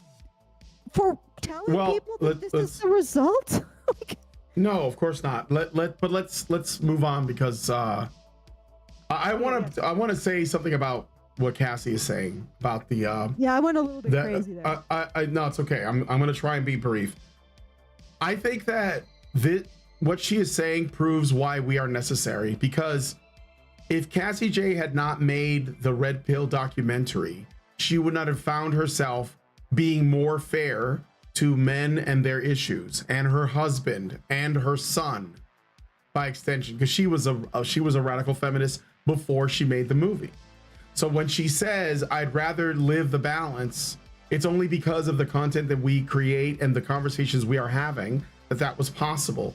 And what I think the goal for me is to use this advocacy, this work that we do to help people who only see one side, see the other side, and they will be able to live a whole and more complete life and see the world in a fuller way. So like, I'm happy to be on this side of the conversation if it brings people to some clearer understanding. I don't even want to say like centrist, because again, that's that whole like, let me just hold on to a little bit of feminism. Can I have a little bit of feminism? No, you don't need it. Like, you can love women without it. I know it sounds crazy, but you can do it. I believe in you. And so like, I don't take it personal that she says that, because she's demonstrating that I'm right again, because I'm always right. So, all right. So I got a couple super chows, a big one too. So let me put those on the screen. And this is from Richard Bier for $5, and he says, a thing about men checking out is that if it results in any noticeable infrastructure deterioration, at that point it will be too late. After all, you don't want to be raising your army to fend off the White Walkers only when they are seen approaching your castle, but too many people are too preoccupied with getting over on the neighboring kingdom to worry about the marching horde. Something about women supposedly being incapable of their own survival reminds me of an experiment where capuchin monkeys were taught how to use a vending machine and were given tokens for performing tasks. Can you guess what the female monkeys did to obtain more tokens than what they could get from performing tasks? Apparently, they very quickly learned how to create the prostitution industry. Thank you for that. And then I got another one from Richard Bier, and he gives us $5 and says, the notion of men oppressing women being false. Lauren Southern Discomfort agrees with it being false. This is a cash cow that will be milked until said cow will appear to be either anorexic or emaciated, as the Australian man who she was married to is a representation of all men everywhere. All right. And did I get anything else? Let me just make sure there's no Rumble rants. I did get a Rumble rant. So NovaFan21 gave us $1 and said, notice how even after seeing a documentary that shows real men's rights activists, they still make it all about Andrew Tate and any other male figure they hate instead of the honey badgers. Well, but we have to answer to that. Like, we have to answer to the fact that feminism constructed Andrew Tate. The media took him, turned him into their dancing monkey. In no way do we have any control over this process. All we can do is be the actual alternative that would have prevented him in the first place. Like, that's it. That's all we can be. Like, Yep. And the only way that I can think to disavow him is to say, well, that is the result of feminism. They constructed the whole narrative that men only could differentiate themselves from being women by becoming Andrew Tate or women, or become a woman. They constructed this whole dichotomy, and then the media put him on display and blamed men for him. Well, that's a response. That's men's response to overwhelmingly being told that their only way of being men is that. Like, where are they gonna? Where even feminism puts blame on media for telling men that, right? Like, where else are they gonna get it? It just doesn't want to recognize its own culpability in this whole thing. But anyway, let's finish this off, because it's getting a little long in the tooth. Long in the tooth, yeah. Maybe that was all I disagreed with that on you. Yeah. Do you, so what, I mean, what, because one feminist view, and it's also a view that is shared by some men's rights activists, is that gender roles per se are bad, right? That it's wrong to treat, it's wrong that we have disparate outcomes between the sexes in any given field. We should be seeing absolute equality everywhere. You know, the differences between the sexes are so trivial that we shouldn't have gender roles. People should just kind of choose their own adventure. I don't agree with that. I also don't. All right, I'm pausing it there. I mean, he only put it like the time code is up till 39:59. So it was just Louise Perry's comments. I wonder if You want to hear Cassie's response? sure, yeah. Well, Okay. yeah. I don't agree with it. I think, you know, the political correctness that we're very well aware of limits a lot of conversations about, so for instance, after I had my first son, who's now 3, I have a second son who's 7 months old. You know, it really gave me a new way to look at how, as a pregnant woman and then a mother to young children, I cannot perform in work like I could before I had children, or even before I was pregnant. They're both mothers. I think Louise Perry, I know she's thank pregnant. God for you as a human female, that you have another part of the human race that's willing to pick up the slack. Like, yeah. Well, you know, well, I'm gonna let Cassie finish, but yeah, I think it's funny that people talk about like gender roles as though, and then what they say is, I reject gender roles. I think people should be able to do whatever they want. But that's kind of like the I believe in equality of opportunity argument, because when you leave people alone to do whatever they want, if they fall into gender roles anyway, because we're probably going to in like 90% of cases, then you don't get to complain that people are like being constricted, because we're literally letting people choose your life, right? How do you want to live? And then if women say, well, I guess I'll make babies because, you know, it's a gender role, it's a social construct. I guess I'll be a mom. I guess I'll stay home. And the men are like, I guess I'll work and I guess I'll support the family. Like, if that is how it shakes out in the majority of cases, when it is allowed, then what are you complaining about? Like, and I'm not saying that Louise Perry is complaining, but it's like, I've never heard any men's rights activists saying that we need to like get rid of gender roles. And I also never heard them saying that we need to enforce them. I've only ever said them say, look, we think fathers should be involved with their kids. We think that, like, you know, Title IX is being used as a weapon against men. We think that boys' penises should remain intact. These are not gender role things. Like, that's all feminist shit. And it's like, when feminists say we want women to be free from their gender roles, they don't really mean it. That's what I'm saying. It's like the equality of opportunity argument, where people say, I believe in equality of opportunity. And I say, okay, then you'll just leave people alone to do whatever they want. But then they'll say, but we don't have it right now. And it's like, why? Well, because look, the outcomes are not equal. Well, but that's what yeah.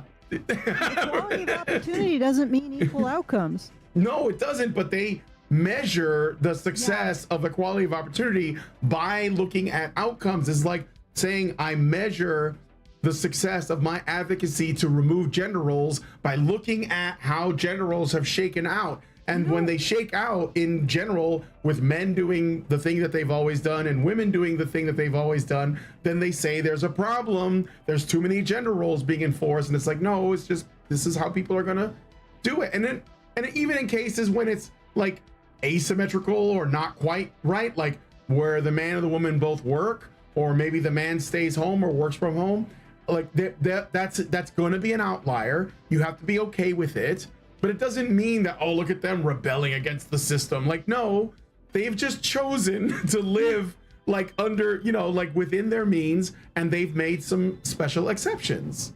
Okay.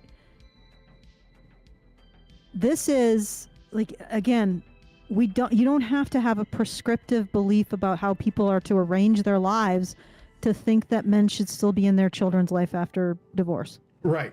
You know, like this is unnecessary. It's not that I'm against gender roles.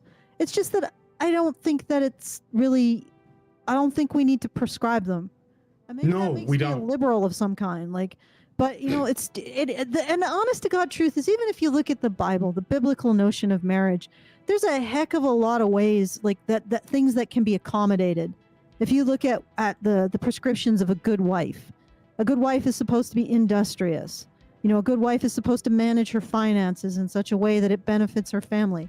There's all kinds of things that are totally compatible with a quote unquote career, even though most people don't have one, but a job for a wife.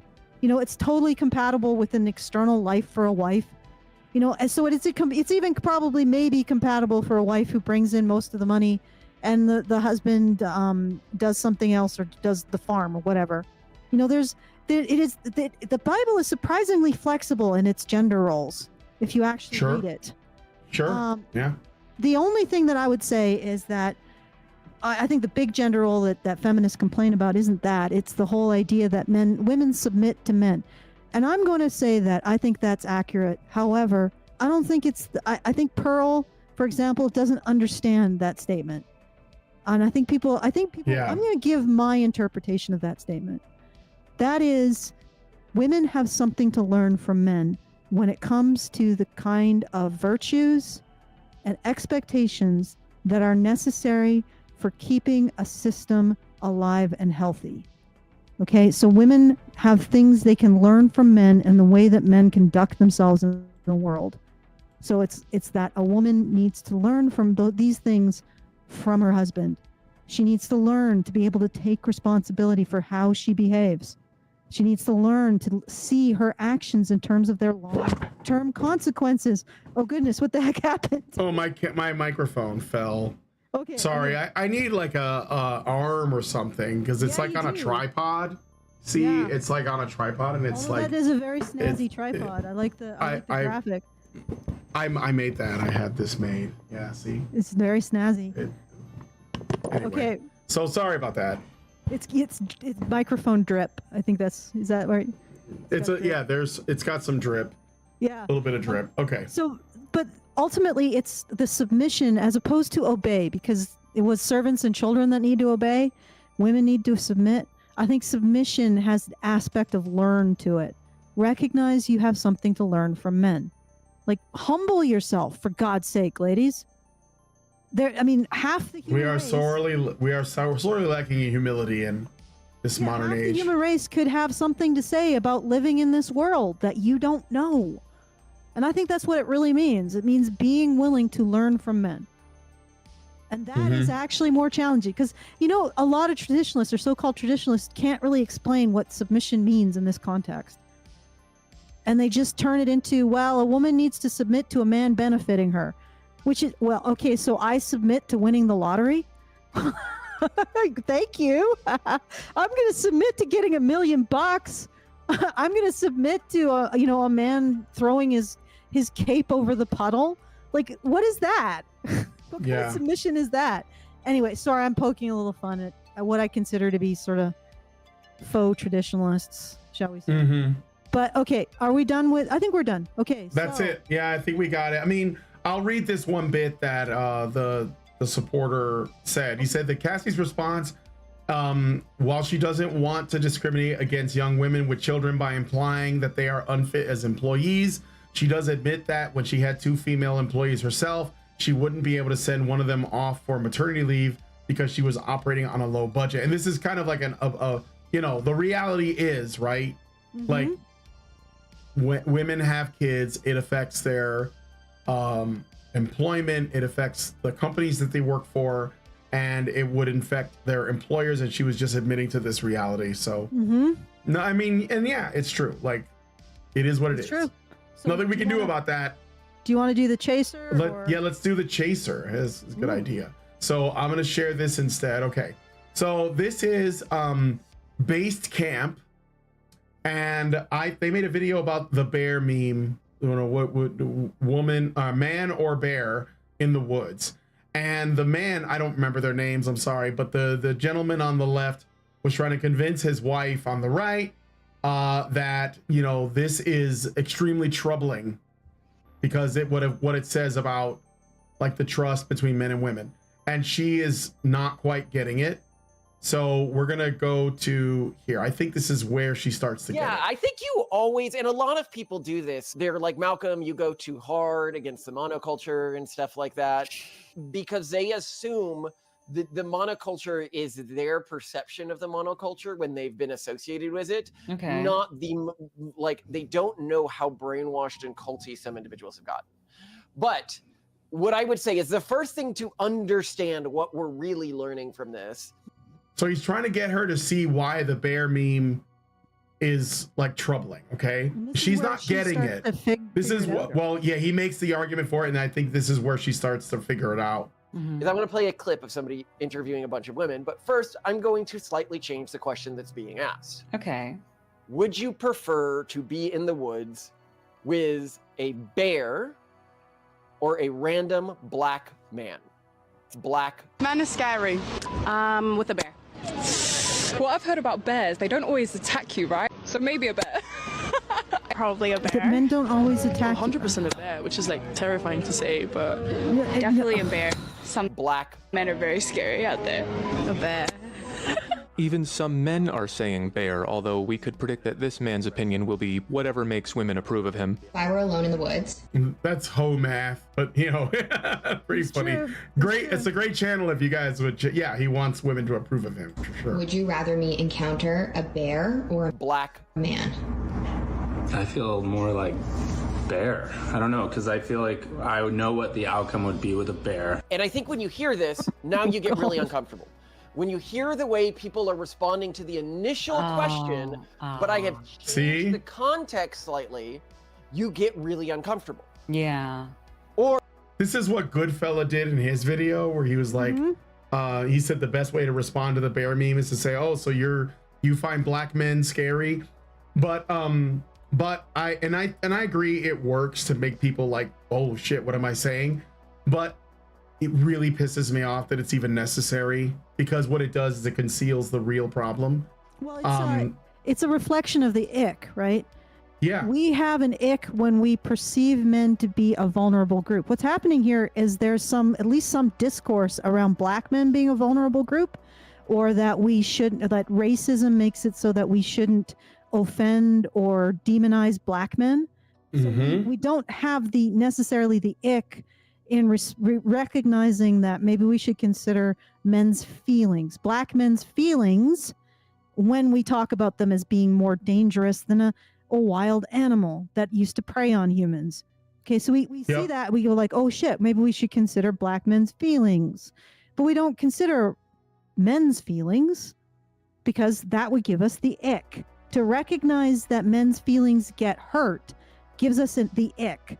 So if you look at the bear meme in the context of the ick and how the ick affects people's attitudes, we don't recognize that the bear meme is actually demonization of men, because we don't recognize that men have feelings. Because if we did recognize that men have feelings that should be respected, or that could be hurt, or that they are vulnerable, that would give us the ick. So the ick is protecting us. So it's really ironic that women talk about these things in the way they do, because what those women are demonstrating is that they have disgust for men's vulnerabilities. They can't even see men's vulnerabilities in this. When somebody comes up to them and says, "Hey, what do you think? Would you rather punch a man in the face or a bear?" And they say, "Well, I'd rather punch a bear in the face." Or no, so I would rather punch a man in the face. It's the same thing, right? It's that they just don't care, or they cannot see the vulnerability of the men to them. That wasn't a very good analogy. I apologize. Let me think if I can think of a better one. They just don't, like, when somebody comes up to you and says, do you think black men are dangerous? People are like going to stop and say, well, should I respond in a way that could be offensive to black men? Because they recognize that they should be concerned about black men's feelings. But when you go up to someone and say, do you think men are dangerous, more dangerous than a bear? They don't, because they don't perceive that they should care about men's feelings. Right. And those women didn't pause and say, hey, I'm about to say something really cruel. Should I do that? And then they'll justify it by saying, oh, but men are so dangerous. But they're not. They're not actually more dangerous than bears. And furthermore, black men are more dangerous statistically than white men. And we can get into the reasons why that's the case, but statistically, it's true, right? Yeah. Like black men, and ironically, one of these feminists threw some BGS statistics, and I found out that for contact sexual crimes that don't involve minors, Native American men are the most dangerous, like disproportionately, hugely disproportionately responsible for sexual violence. Now, having said that, I don't trust the BGS statistics, but if we're just going to go on criminal statistics, Black men and Native American men are more dangerous than white men. And yet, when you go up to those women and say, would you choose a Black man or a bear? They would stop and they would say, oh, wait, I have to consider Black men's feelings. What's the approved response to this? Not what's the truth, what is my gut? It's like, what would be the thing that they want to hear? Or even potentially, I recognize Black men's vulnerabilities because of racism. Therefore, I can model in my mind the idea that I need to not hurt this person. But that isn't the case with men. Right, right. Is That's that right. Women are using their control over men's identities, their power over men's identities with this man and bear question. So what that question does, it shows the women who are sociopaths. And I remember, like, a while back, or actually only a few days, so it's not even an I remember situation. It's because, but one of the sexual assault centers in my province did shit with the man versus bear. And they're supposed to serve the public in terms of sexual assault services. So they have a responsibility to the public, and they were presenting this crap. And of course they presented it in such a way, it's such a mealy mouth way and lots of corpo speak. But at the same time and I tweeted at them and I said, what do you think this said? What is your engagement with this man versus bear question say to male victims of sexual assault that you should be serving? What does it say to them? And it's unbelievable. It's unbelievably sickening that even a service funded by the government for survivors of sexual assault would present this to men and boys who could themselves be survivors of sexual assault. That they would present this attitude, this behavior. And it's just, this is really sickening. The whole thing, everything to do with the bear versus man meme, really sickening. And it's not justified by women thinking that bears are less dangerous than men, because they sure as hell would pause and think if someone had asked, would you choose a Black man over a bear? Like they could pause. So it's not about the statistics. It's not about the fear. It's not about the potential violence. It's about something else. So they don't use that as an excuse. Don't pretend that is the reason why it's justified, because it isn't. Like it's not the reason why it's justified, because you certainly wouldn't use that excuse to justify a Black man versus bear. Right. And my desire to defend against, or not even defend against, like my desire to say that women are not horrible erodes even further. Well, that was basically it. You can see on her face that she's like, it's sinking in at this point. Yeah. And he goes on to, no, we can stop it here, but he does go on to make the exact same comparison that you did, where he says, he turns Black men into Jews, and he says it again, and then she's like, oh, right. And he talks about like anti-Jewish propaganda, World War II, that kind of stuff. So, and it's basically like something that you have actually said, the war propaganda threat narrative series. Yeah, threat narratives. Right. So, I don't know, maybe he watches your content secretly. Yeah. I mean, or you guys are all moving in the same direction. They're definitely like spurgy looking, so they're probably like right there with you. What are you saying? We flock together because we're all... I think that you're like the Spurgs move and alpha waves like move towards the same goals, and maybe at different speeds. Maybe at different speeds, but yeah. It's the migration of the Spurgs. Yeah. All right. Anyway, okay. So that's it. Do you have any thank yous or? Let me check. I will check to see if we have any thank yous. I do want to thank the Great Indoors for sponsoring this response. Thank you. Wow. Appreciated. I'm not sure if he's put through the He did pledge, so eventually it will happen. I know that, you know, things occur, so I do want to thank him for this. He is responsible, so everybody give him a thanks in the comments for making this particular content possible. Thank you. Come again. All right, so I don't see any additional thank yous. Once again, if you want to send us a message, you can do so at feedthebadger.com/justthetip. Very best way to send us whatever funds you want to send us and a message that you want us to read. Very good for us because YouTube doesn't take its 50% cut from the funds, and you don't have to send that comment through YouTube's enhancement system, which isn't a euphemism for censorship. And if you want to support the show, you can do so at feedthebadger.com/support. That's very much appreciated because you are the reason why we have managed to continue to stay on the air for 10 years. Woohoo! Oh my God, it's a long time, Brian. One day our ship will come in. I know. One day our ship. And we will blow up, and then have like we'll have a studio, and we'll have guests. Tim Pool, look out! We're coming for you, Tim Pool. We're coming for you. That day, I will be able to cross the American border. You'll see. It'll come for us. I got my beanie on order. Okay. All right. Is there anything else? Back to me? Okay. Yeah. All right. Well, if you guys like this video, please hit like, subscribe. If you're not already subscribed, hit the bell for notifications. Leave us a comment. Let us know what you guys think about what we discussed on the show today. And please, please, please share this video because sharing is caring.